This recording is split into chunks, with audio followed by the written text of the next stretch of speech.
Temaşavanın heja vakaku unzanın hedi zivistan te. İcad zivistanê da insan bi sicûq, meşlûl, bastiq û goz da îstîmal dike, dikire, dibe malê bi zarokê xwe re dixwe. Em jî îro hatine dikanê ku bastiq difroşin, sicûq difroşin, goz difroşin.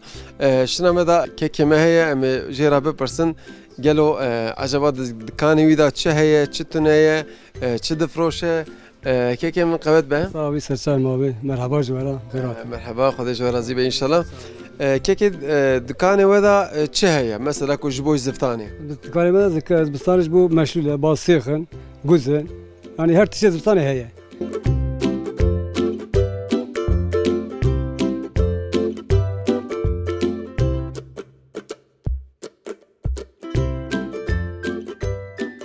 Yani sarı me kuzana zaten geç doğal mesela doğalında proje dibte.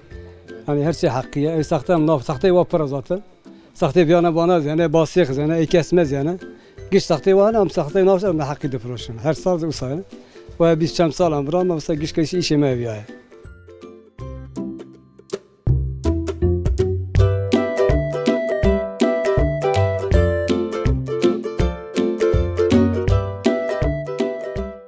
Peki xelqê me yani nêzê ziftanê ana gelo çi dikire, çi distîne? Ona te millet halkı me dibe yani. Ev kizana her sal te dibe.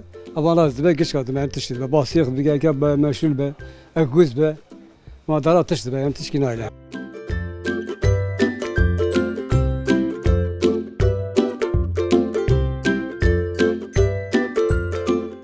Abi Eğlice yani, Merdine yani, bir de Batman yani. Evi hakkı ya bana anti. Evet. Hani evi hakkı ya. Evi sahte fabrikasyon masası çedik ya. Ev arine emna fırış zaten. Evi sipiz Eğlice yani. Mezeke bana yani abi. Mezeke bile evziye. Evziyelice yani. Evet hocam. Peki tama kîca daha hoş e? Valla tamam gis hocam. Doğal gis aynı. Fark nake yani. Fark nake. Eğlice daha görekti. Evi daha ikinci. Yani en baş Eğlice yani.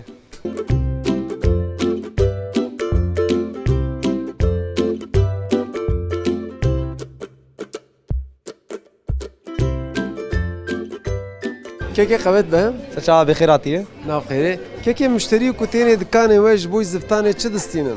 Abi genellikle zitanê ürünê tê firotin, dimse, sucuğe, bastêqe, tiştê wanî tê firotin.